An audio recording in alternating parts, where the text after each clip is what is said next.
Good morning. कैसे हैं आप सब? Welcome back wifi study with Nandini. और आज है 12 जून। तो हम बात करेंगे अपनी इस क्लास में 12 जून के करंट अफेयर के बारे में। और आइए सबसे पहले देखते हैं क्या है हमारे पास मॉर्निंग का थॉट, जिसके बारे में सुनकर समझकर हमारा दिन अच्छा हो जाता है। और उसके पहले आप सबसे रिक्वेस्ट है कि प्लीज़ अगर आप चैनल पर नए हैं तो सब्सक्राइब कर लीजिए, बेल आइकन प्रेस करना मत भूलिए, चैनल को लाइक कर दीजिए और धीरे धीरे शेयर भी करना स्टार्ट कर दीजिए। तो चलिए देखते हैं क्या है मॉर्निंग का थॉट।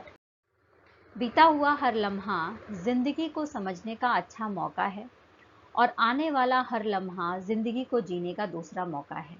यानी कि जो समय बीत गया, जो समस्याएं आपके सामने आ गई, जिस तरीके की जिंदगी आपने जी ली है उससे सीखिए, उन परेशानियों से सीखिए। और जो भी जिंदगी में घटनाएं आपके घटी हुई हैं वो आपको सबसे अच्छा सिखा सकती है, क्योंकि उससे अच्छा कोई टीचर आपका हो ही नहीं सकता, क्योंकि वो खुद आपका एक्सपीरियंस है।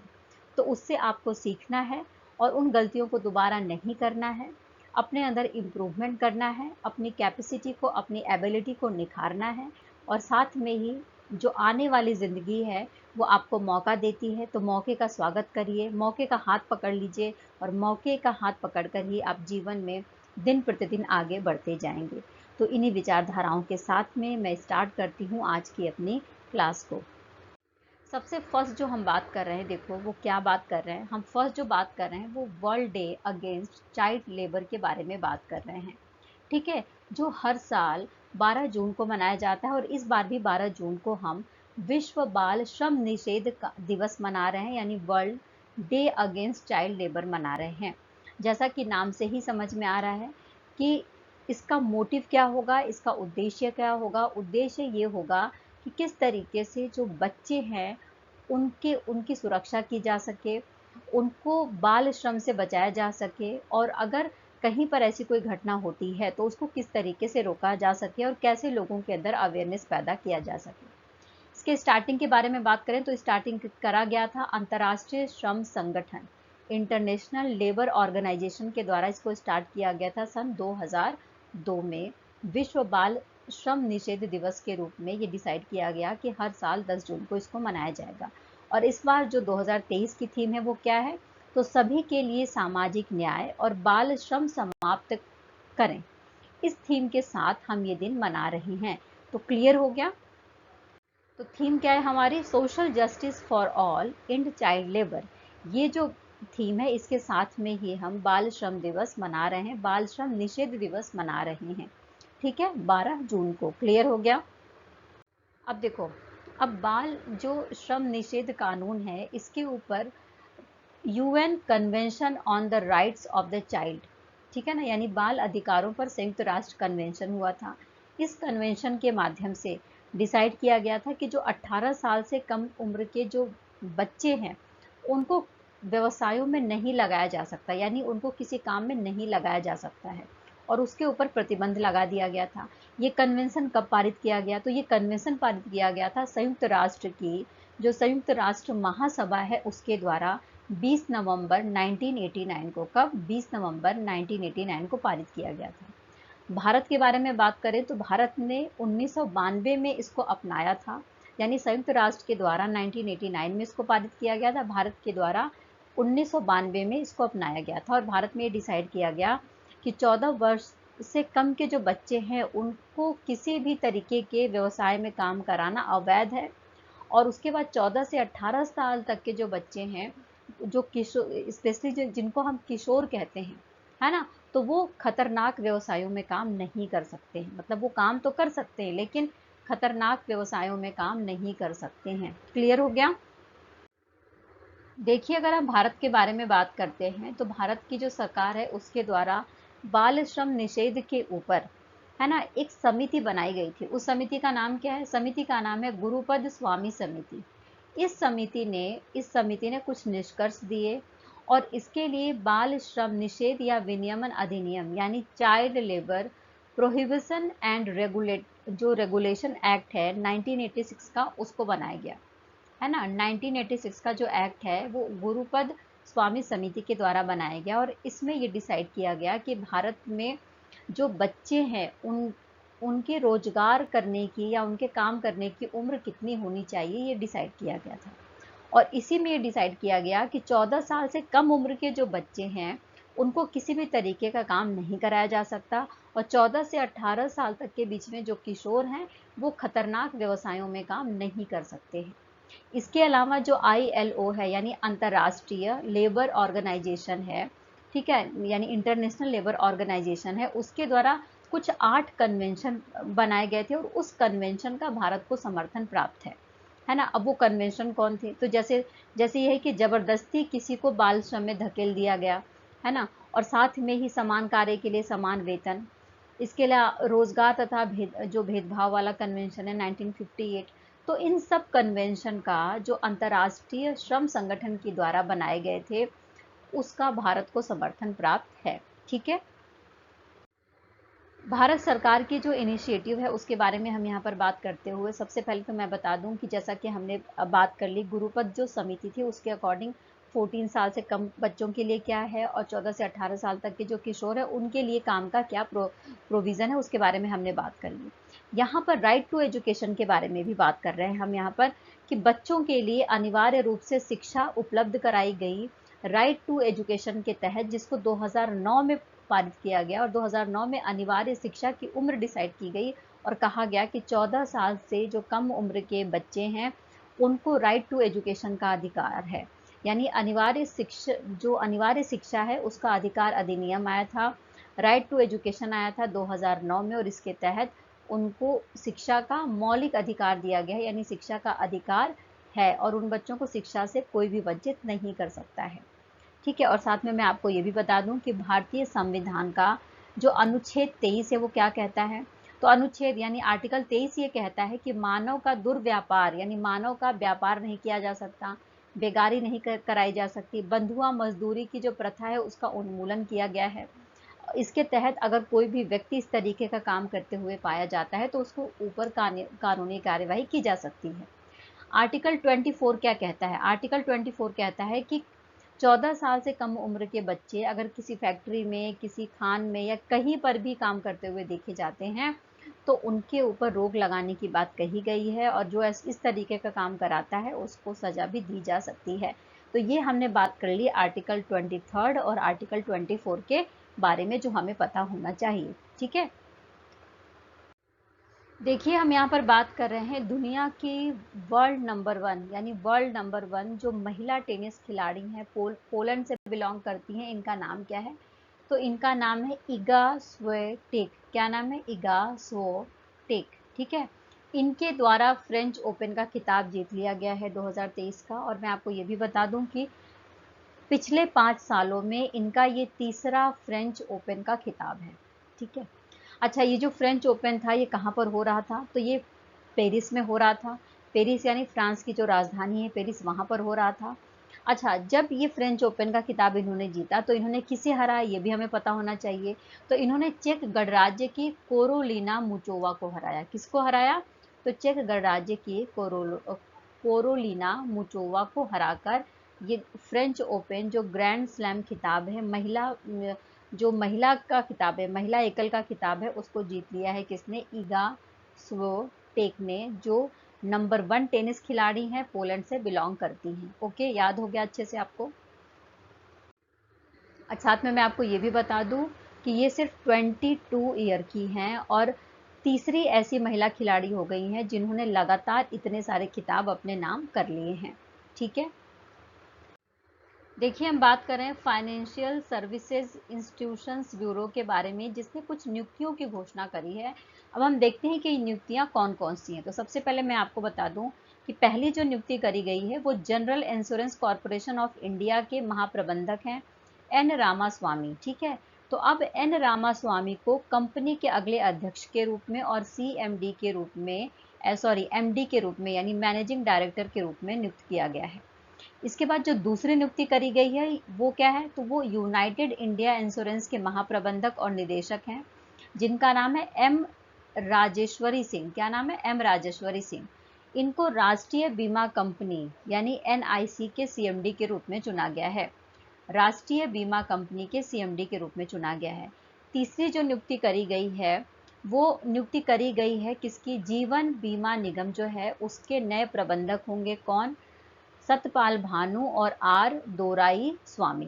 ठीक है, तो यहाँ पर हमने 3-4 नियुक्तियों के बारे में पढ़ा। सबसे पहले हमने पढ़ा कि general insurance corporation of India के महाप्रबंधक एन रामास्वामी को कंपनी का अगला अध्यक्ष और एमडी बनाया गया है।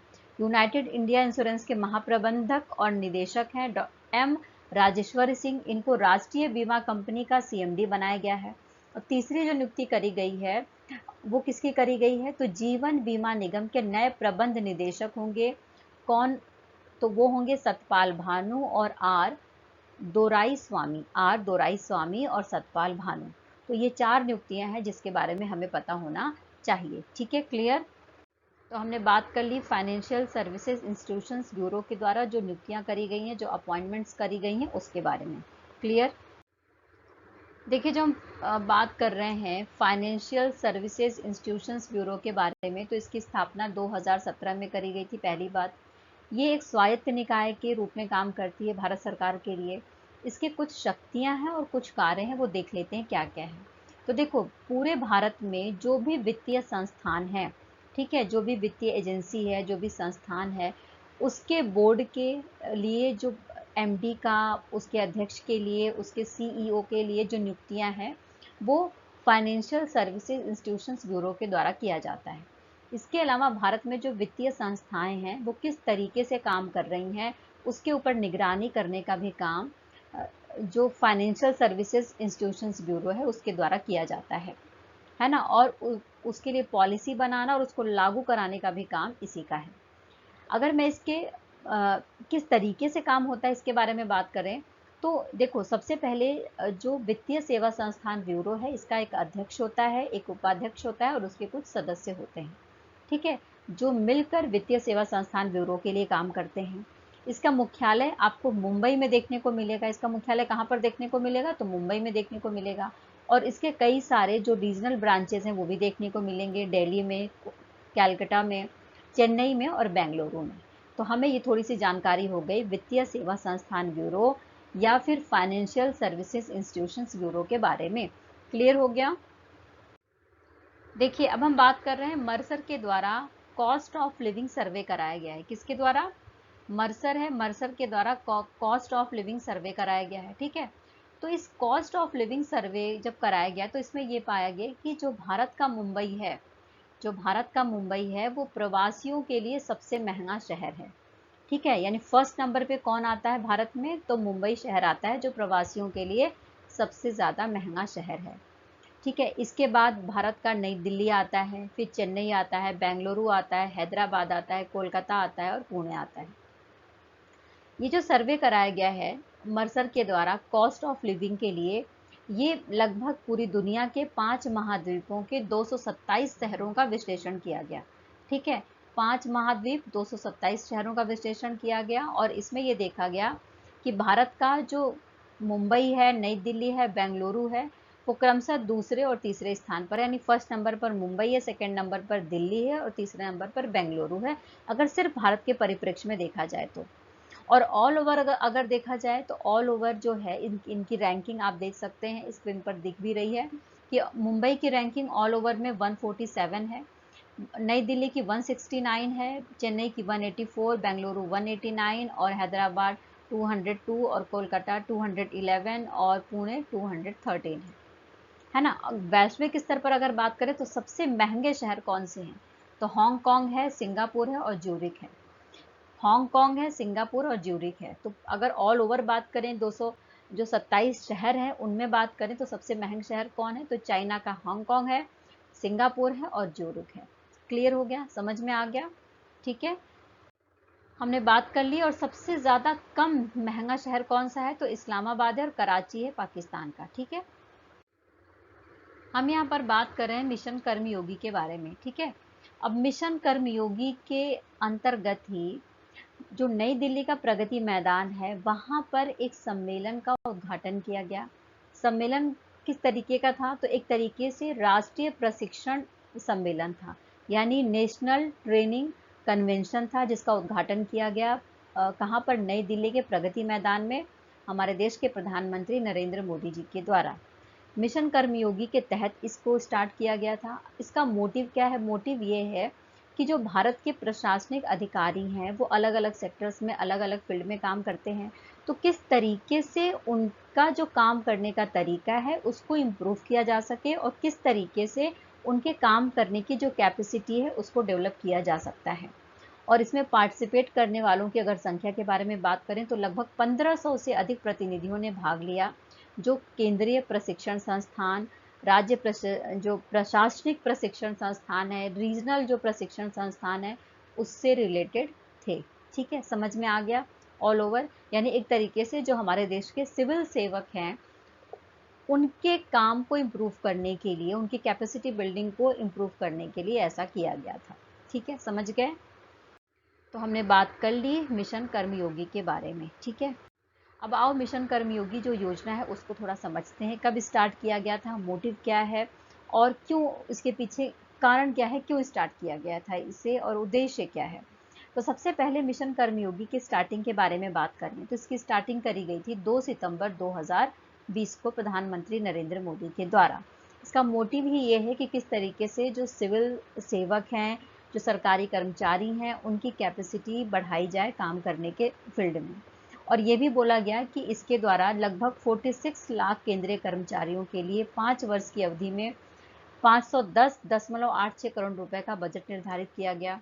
इस योजना के तहत उनको ट्रेनिंग देने के लिए जो बजट डिसाइड किया गया वो 510.86 करोड़ रुपए का बजट दिया गया है, जिसमें लगभग 46 लाख जो केंद्रीय कर्मचारी हैं वो 5 वर्ष में ट्रेन किए जाएंगे। ठीक है, और इसके अलावा मिशन कर्मयोगी के तहत ही IGOT कर्मयोगी प्लेटफॉर्म भी बनाया गया है।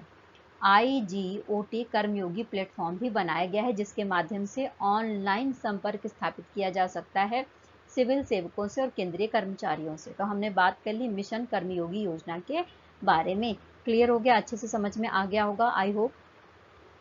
नेक्स्ट जो हम बात कर रहे हैं, भारत में जीवन बीमा कारोबार के लिए जो गो डिजिट है, गो डिजिट लाइफ इंश्योरेंस, अगर गो डिजिट लाइफ इंश्योरेंस के बारे में बात करें तो कनाडा की फेयर फैक्स समूह के द्वारा ये गो डिजिट लाइफ इंश्योरेंस लिमिटेड काम करती है और ये भारत में अपना जीवन बीमा व्यवसाय शुरू करना चाहती है, यानी जीवन बीमा से रिलेटेड जो बिजनेस है वो स्टार्ट करना चाहती है। कनाडा का जो फेयर फैक्स है उसके द्वारा समर्थित है गो डिजिट लाइफ इंश्योरेंस लिमिटेड, है ना। तो इसके लिए इसको मंजूरी मिल गई है इरेडा से।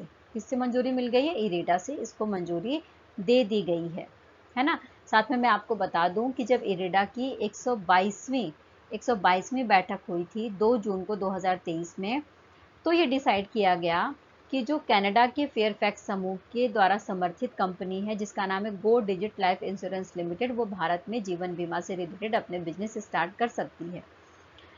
अगर मैं इरेडा के बारे में बात करूं तो insurance regulatory and development authority of India, जिसको हम इरेडा कहते हैं, है ना। इसके पास ये अथॉरिटी है कि जीवन बीमा से रिलेटेड जो कुछ भी काम होता है, जो भी कंपनियां काम करती हैं, पहले इसी के माध्यम से उसको लाइसेंस दिया जाता है, फिर वो अपना बिजनेस स्टार्ट कर सकती हैं।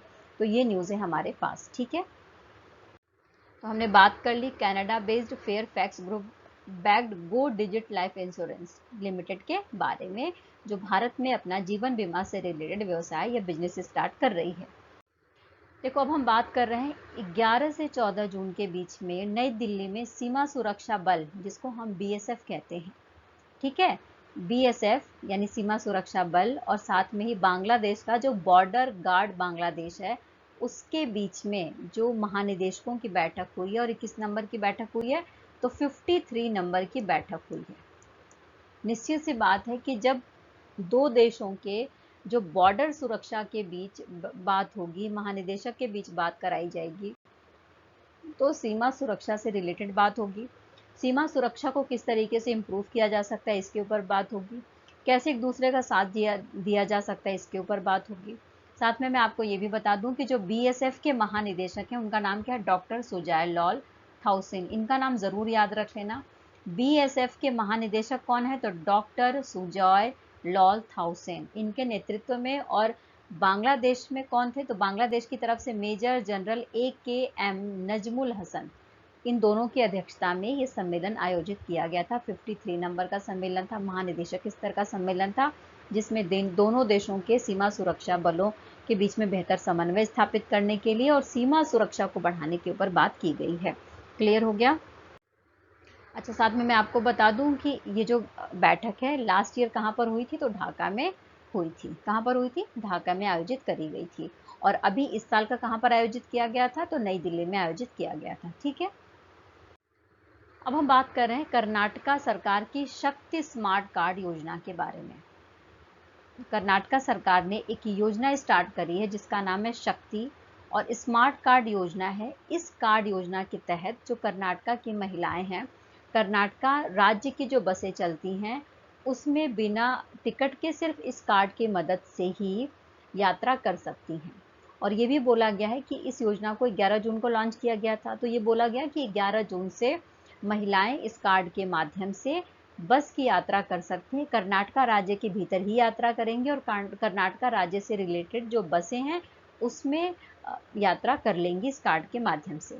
इस कार्ड के लिए आवेदन करना पड़ेगा, और आवेदन कहाँ करना पड़ेगा, तो आवेदन करना पड़ेगा sevasindu.karnataka.government.in, है ना। तो इसके माध्यम से रजिस्टर करना पड़ेगा अपने आप को, और इसके बाद इनका कार्ड बनेगा जिसका नाम है शक्ति स्मार्ट कार्ड, और इस योजना के तहत वो यात्रा कर सकती हैं। क्लियर हो गया? अच्छा देखो, कर्नाटका में अभी चुनाव हुआ था, हम सब ने देखा कि वहाँ पे नए मुख्यमंत्री बने, कांग्रेस की सरकार बनी है। तो कांग्रेस ने कुछ बातों की घोषणा करी थी। तो उन बातों की घोषणा करते हुए ही ये इनिशिएटिव लिया गया है कांग्रेस गवर्नमेंट की तरफ से। अच्छा, कुछ बातें जो करी गई थी, कुछ फोकस हम कर लेते हैं कि क्या क्या उन्होंने बोला कि हम ये करेंगे जब हमारी सरकार बन जाएगी। तो उन्होंने बोला कि जो भी गवर्नमेंट जॉब्स हैं कर्नाटका में, उसमें 30% रिजर्वेशन दिया जाएगा वुमेन्स को। फ्री एजुकेशन दी जाएगी 1 से 12वीं तक के सभी बच्चों को। फ्री हेल्थ केयर दिया जाएगा सभी के लिए। और ये बोला गया कि वो महिलाएं जिनकी उम्र 60 साल हो गई है उनको हर महीने 2500 रुपये पेंशन दी जाएगी। तो ये कुछ घोषणाएं करी गई हैं इनके द्वारा, और इसको पूरा करने की बात कही जा रही है। ठीक है,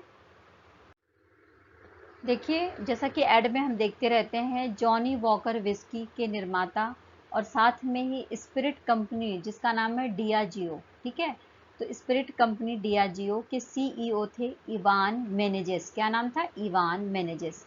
तो इनका निधन हो गया है 64 वर्ष की आयु में, यानी ये सिर्फ 64 साल के थे, और अस्पताल में इनका इलाज चल रहा था और इलाज के दौरान ही इनकी मृत्यु हो गई। और जो स्पिरिट कंपनी है डियाजियो, इसके ये क्या थे, इसके ये सीईओ थे, यानी चीफ एग्जीक्यूटिव ऑफिसर थे, और साथ में जॉनी वॉकर विस्की के निर्माता भी थे ये। ठीक है, समझ गए? अब जो नेक्स्ट बात कर रहे हैं, Swiss air quality technology company IQ air के द्वारा एक रिपोर्ट जारी करी गई है। एक आंकड़ा दिया गया है, किसके द्वारा?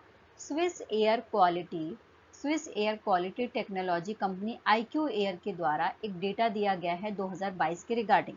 ठीक है, और इसमें इस डेटा में टॉप जो 10 शहर हैं, उसमें भारत का के 6 शहर हैं।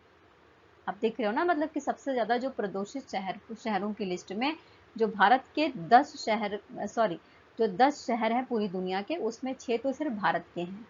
इस लिस्ट में आप देखेंगे तो राजस्थान का जो भिवाड़ी है वो सबसे ज्यादा प्रदूषित शहर है।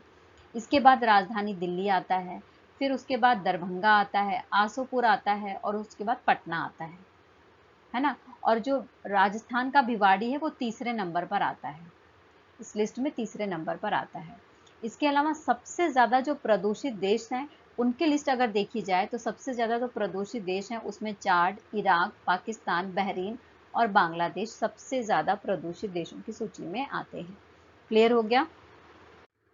देखो, अब हम बात कर रहे हैं एनसीपी के बारे में। एनसीपी एक राजनीतिक पार्टी है जिसके प्रमुख और अध्यक्ष कौन है, तो शरद पवार जी थे। और इन्होंने अभी घोषणा कर दी है, कुछ दिन पहले इन्होंने घोषणा करी थी कि ये अपने अध्यक्ष पद से इस्तीफा देने वाले थे। लेकिन बाद में इन्होंने, जब इनकी पार्टी का दबाव इनके ऊपर पड़ा था, शरद पवार जी के ऊपर, तो इन्होंने इस्तीफा देने का जो फैसला था, रिजाइन देने का जो फैसला था, उसको वापस ले लिया था। लेकिन अब इन्होंने घोषणा कर दी है कि इनकी जो बेटी हैं, जिनका जो सांसद भी हैं, जिनका नाम क्या है, तो सुप्रिया सुले। ठीक है, और राज्यसभा के सांसद हैं प्रफुल्ल पटेल, जो एनसीपी पार्टी है इससे बिलोंग करते हैं।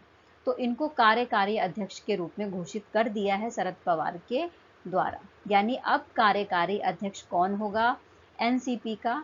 तो वो होंगे सांसद सुप्रिया सुले और राज्यसभा सांसद प्रफुल्ल पटेल। ठीक है ना, क्लियर हो गया। देखिए यहाँ पर हम बात कर रहे हैं भारतीय ऑलराउंडर हैं, भारतीय क्रिकेट खिलाड़ी हैं, ऑलराउंडर हैं, जिनका नाम है शार्दुल ठाकुर। क्या नाम है? शार्दुल ठाकुर। इनके द्वारा एक रिकॉर्ड की बराबरी करी गई है ब्रैडमैन के और साथ में ही एलन बॉर्डर के। वो रिकॉर्ड क्या है? वो रिकॉर्ड ये है कि किसी विदेशी बल्लेबाज के द्वारा द ओवल में 50 प्लस का स्कोर दर्ज किया गया है। और ये जो रिकॉर्ड है ये सबसे पहले किसके नाम था? तो 1930 के दशक में ब्रैडमैन के नाम था, और उसके बाद 1980 के दशक में ये जो उपलब्धि है वो बॉर्डर के नाम था, है ना, एलन बॉर्डर के नाम था। और अब ये तीसरे बल्लेबाज बन गए हैं शार्दुल ठाकुर, जिनके नाम ये रिकॉर्ड बन गया है। यानी द ओवल में 50 प्लस का जो स्कोर बनाने वाले ये तीसरे बल्लेबाज बन गए हैं पूरी दुनिया के। क्लियर हो गया। यहाँ पर जो न्यूज़ है वो भी क्रिकेट से रिलेटेड है। वेस्ट इंडीज़ के खिलाड़ी हैं जिनका नाम है एलिक एथनेज। क्या नाम है? एलिक एथनेज। इनके द्वारा अपना वनडे का डेब्यू किया गया है ना। वनडे का यानी पहला, डेब्यू का मतलब है फर्स्ट, पहला गेम खेला गया वनडे का जो क्रिकेट है इनके द्वारा। और इसमें इन्होंने सबसे तेज अर्धशतक लगाने का रिकॉर्ड बनाया है, और ये विश्व रिकॉर्ड बनाते हुए इन्होंने बराबरी कर ली है। इन्होंने 26 गेंदों में 50 रन बनाए। और जो एथेनेज हैं ये 24 ईयर के हैं, वेस्ट इंडीज से बिलोंग करते हैं। और इसके पहले जो ये रिकॉर्ड था वो किसके नाम था? तो ये था कृणाल पांड्या के नाम ये रिकॉर्ड था, जो भारत के ऑलराउंडर हैं जिन्होंने 26 गेंदों पर 50 रन बनाए थे। और ये रिकॉर्ड इन्होंने बनाया था 2021 में, जब इन्होंने अपने वनडे का डेब्यू किया था। और अब इस रिकॉर्ड की बराबरी कर ली गई है एलिक एथनेज के नाम। क्लियर। इस सेशन में इतना ही। जैसा कि आप सबको पता है कि संडे की वजह से जो मंडे होता है वहाँ पर न्यूज़ कुछ कम होती है। ठीक है, तो जो भी न्यूज़ थी जैसी भी थी वो सारी चीज़ें लेकर आए हैं। और कुछ वीक में कुछ न्यूज़ बच जाती है, कुछ रह जाती है, तो मेरी कोशिश रहती है कि वो सारी न्यूज़ मैं मंडे को कवर कर लूँ, क्योंकि संडे की वजह से मंडे न्यूज़ कम होती है। तो आप देखेंगे कुछ पुरानी न्यूज़ भी आपको देखने को मिल जाएगी। तो प्लीज़ मेरे साथ बने रहिए, लाइक करते रहिए। आपके लाइक करने से मुझे हौसला मिलता है, काम करने का हिम्मत आती है, मन करता है। तो प्लीज़ लाइक करते रहिए, शेयर करते रहिए, और अगर आप नए हैं तो सब्सक्राइब कर लीजिए। और प्लीज़ टेलीग्राम के लिंक पर जाकर अगर आप नोट्स प्रिपेयर करना चाहते हैं तो अपने नोट्स भी बना सकते हैं। फिर कल मिलेंगे नए न्यूज़ के साथ, नए करंट अफेयर के साथ में, नए विचारों के साथ में। तब तक के लिए टेक केयर, बाय बाय। खूब खुश रहिए, खूब पॉजिटिव रहिए और जीवन में आगे बढ़ते रहिए। Bye bye, take care.